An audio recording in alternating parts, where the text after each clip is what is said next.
seeing more changes at the SEC, and we're going to be covering that in this video.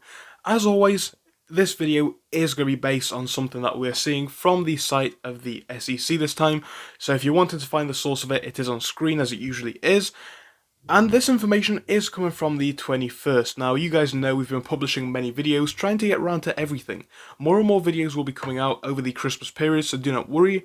But of course, it has been a bit difficult to get around to every single thing, so please do bear with me as I do catch up to some of the latest news. But here we are looking at this. Now, what we're seeing is William Birdthistle named the Director of Division of Management, or at least Investment Management. So, of course, this is a big thing. If we have a look, it does hint to changes being made. We'll talk about whether they are good or bad, but first we're going to decipher what this actually means. So, as I mentioned, published on the 21st, the SEC today announced that the appointment of William A. Birdthistle, currently a professor at Chicago's Kent College of Law, as the Director of the Division of Investment Management. The division oversees regulatory policy for investment advisors and investment companies, including mutual funds and other investment products and services relied upon by retail investors. We can see that the professor down here will bring remarkable expertise in investment funds to the SEC, and the SEC said, or at least the chair, Gary Gensler, said, the Division of Investment Management develops regulatory policies to oversee investment companies and investment advisors so that American investors can confidently save to buy homes, pay for college, and plan for retirement. He looks forward to working closely with Mr. William to execute their mission. He went on to say he would like to thank Sarah Ten-Seeroff, I believe it is, for serving as an acting director for the division that we are looking at, and of course serving as a valuable counsel to him in his first 8 months as chair. So he looks forward to continuing to work with her going forwards as well, but we can see the main role that this individual is going to be doing. So we can go in a bit further to have a look about what this last part of the quote is, but really we're going to focus on this particular individual's history. So Mr. Birdthistle joined the faculty at the Chicago Kent College back in 2006. He earned the school's Excellence in Teaching Award back in 2010. He also served as a visiting professor of law at the University of Chicago Law School, where he won an award for teaching excellence in 2019 for teaching securities regulation. His research explores investment funds, securities regulation, and corporate governance, and he has served as a counsel of record multiple times, we can see for briefs in the US Supreme Court. So prior to academia, he practiced law at Ropes and Gray in Boston for 5 years as a corporate associate in the law firm's investment management practice.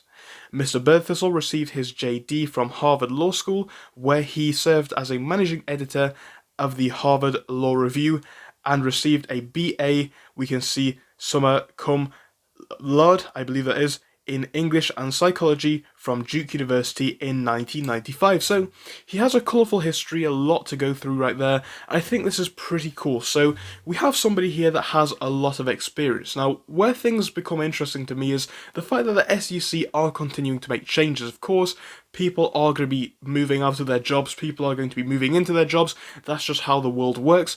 But I think what we have here is another very experienced person. Now, the SEC are doing things, but the question that we're asking here is, will this be enough? Now, this move on its own, will it be enough? I personally do not believe it will. But is it a notable move? I think it really is. As I say all the time when we look at every single piece of information, this is not a case of looking for the one thing that's going to trigger the big mass. We're looking for all of the pieces of the puzzle, and they can be tens of pieces, they can be hundreds of pieces.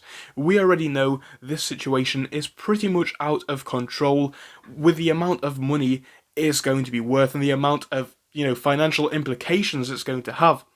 So, for that reason, I think when we look at these changes, are they small? Yes, of course they are. But do they mean anything? Yes, of course they do. Small changes all do add up.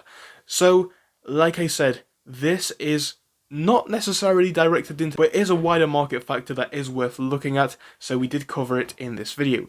As always, make sure to leave a like and subscribe, and we're just waiting to see whether this will have any big impact on everything going forwards, because we do have a very experienced person here. Will he make notable changes? Who knows? Only time will tell, but I'll see you guys again in another one very soon. Thank you for watching through till the end, but let me tell you about our Discord. So on your screen you will be seeing the N2S Finance Discord. Obviously it is split into multiple sections. Basically at the top we have updates from me and all that kind of good stuff. If you scroll down a bit further we have the main sections where we focus on cryptos, SPACs and other hot stocks including penny stocks, even stable growth stocks as well, and we even have a special AMC GME chat. If you scroll down you can see some research and DD from the community. We also have funny memes and you can see actual contributions from members down here. And again, if you do join us, it is completely free, link is down below. But if you do want to become a Patreon, you will actually get a pink sticker which will be displayed on your name. So your name will come up in pink as mine comes up in red down here, and that will show that you are a Patreon. But other than that guys, you can join completely for free down below. You do not have to pay anything if you do not want to. Thank you for watching, see you soon.